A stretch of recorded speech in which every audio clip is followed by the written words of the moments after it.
As Nigeria becomes a more digital-driven nation, it is important for policymakers to come up with necessary laws that will guarantee the rights of users and customers while ensuring that the internet remains free for all. Our guest is Gbenga Sesan, Executive Director of Paradigm Initiative.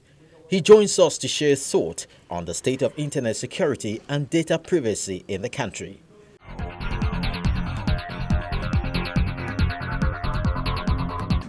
Gbenga, welcome to the club. Thanks for having me, Sesan. Why are you very passionate about digital rights? A few reasons. When we started out, we didn't even know that we needed to talk about digital rights. We just wanted to train young people. Technology happened to me and changed my life. And we thought, let's do this, let's remodel this in the lives of young people. And we started doing that.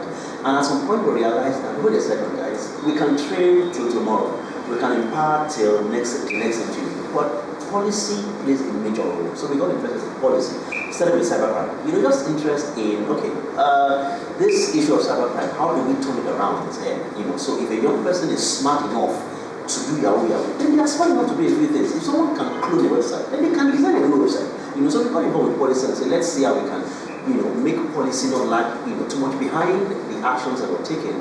And we realized at some point that it wasn't just a problem of policy lagging behind. At times, policy even stands in the way of innovation, and we began to hear things like clampdowns about people being arrested for writing things online. And it started, many years ago with police going into a cyber cafe and arresting everybody in the name of cybercrime.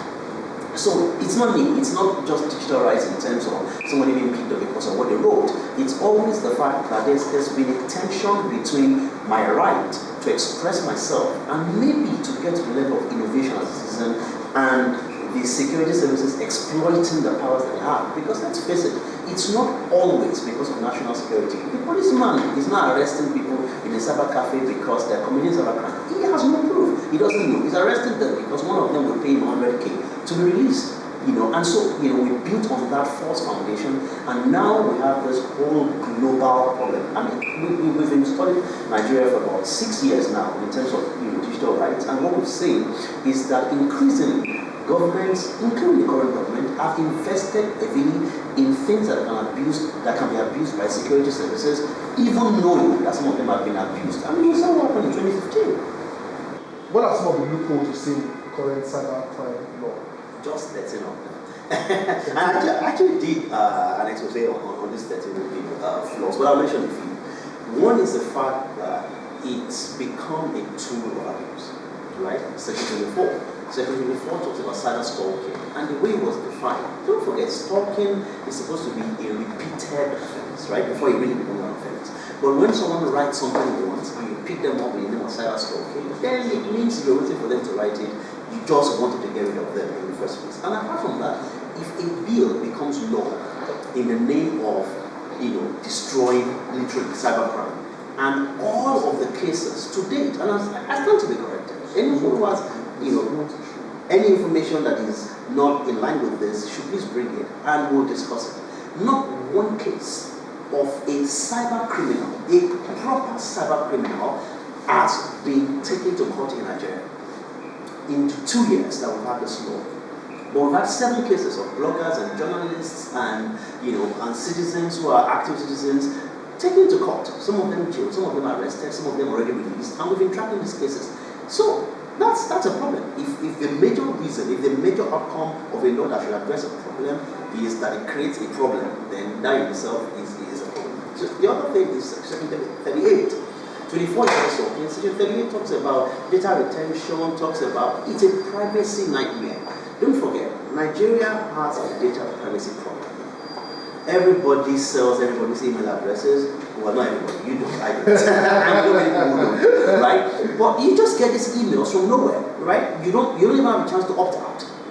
You click on subscribe. You can't. It takes you to a page that tells you thank you for subscribing and things like that. You go to a government office, they make you write your name, your home address, your phone number, your mother's maiden name, your wife's secret name, the name of the child you will have. They will write everything. There is a building, not even one building, I'm sure, where you have to give your biometric data before you can gain access to the building.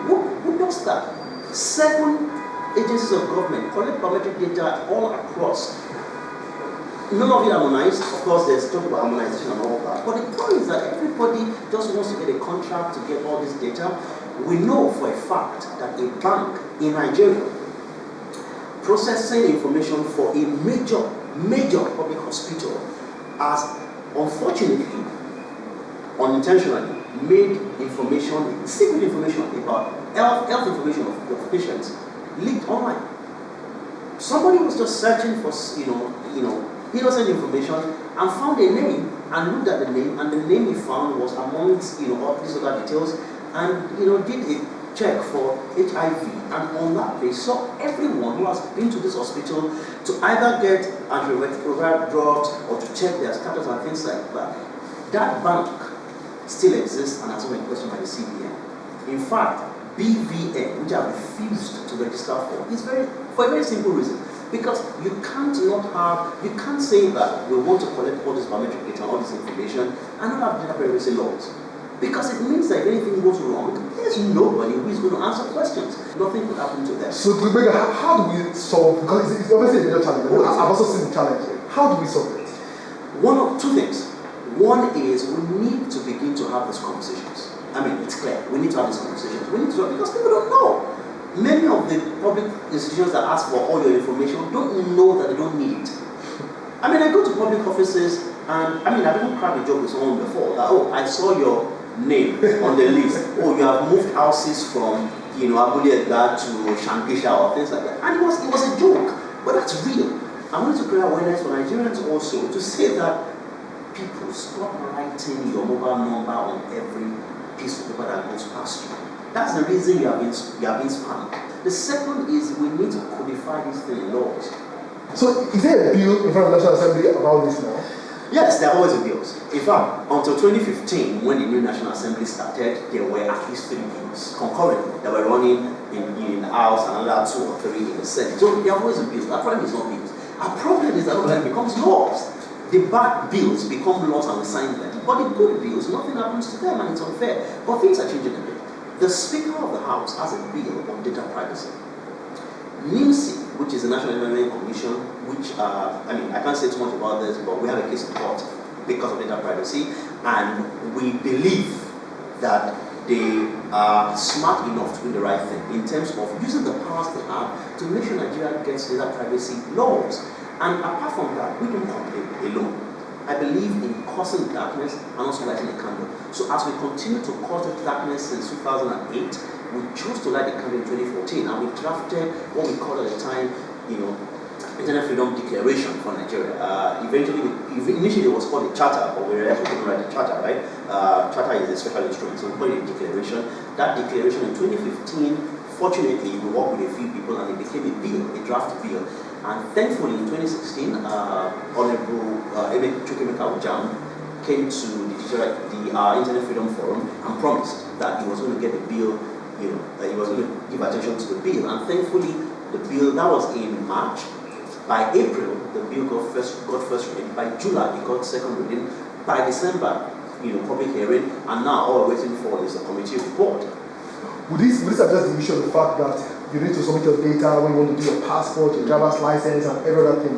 Would we have one data database? So we didn't bother ourselves with that because there's already a law. There's the National Identity Management Commission Enabling Act. Is it being enforced? It's not been enforced because there are many reasons. One of it is contracts. Everybody wants a contract. I'm serious about this. We're a contractocracy.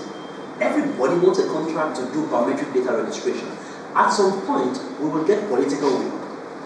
Maybe the president, maybe the vice president, somebody will put their feet down and say, listen, get this done. Of course, the president has said it before, but it's probably was said in passing. Maybe one of them will lose their data. I don't know which of them. One of them will lose their data, they will lose money. And then they will be in trouble. And then they will see that, oh my God, my personality has been impersonated in a crime in Ukraine or somewhere. And they will realize the danger of data privacy violations in Nigeria. And then they will quickly, because we need triggers at times to get these things done. When we have political will, then this will happen. So we didn't bother ourselves with that. What we bothered ourselves with was when you now cross the line and violate somebody's privacy, when an immigration officer takes your data, which happens right now. INEC has lost data. NCC SIM card registration, they've lost data. And I'm saying this publicly because I've communicated this to all the agencies in writing, in public, in private. Some of them have taken actions. CBN knows that banks are losing data every day.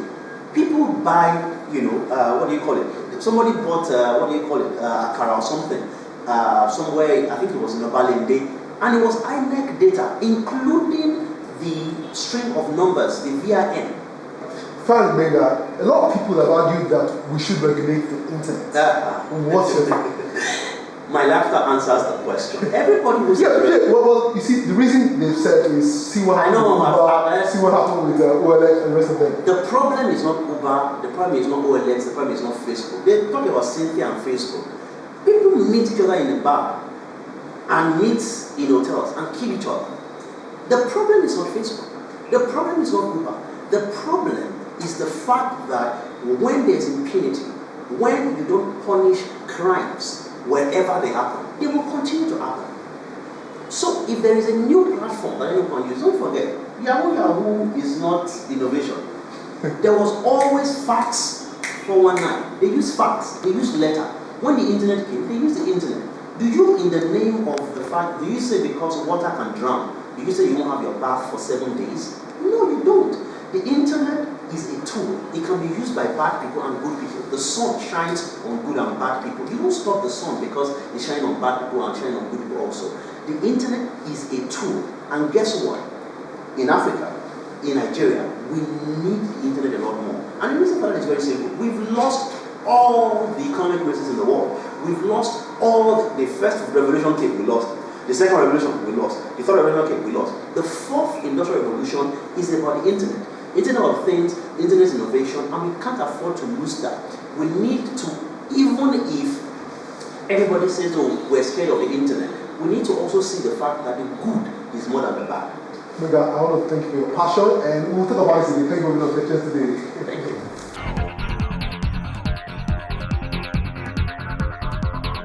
This is where we draw the curtain on today's edition of the show.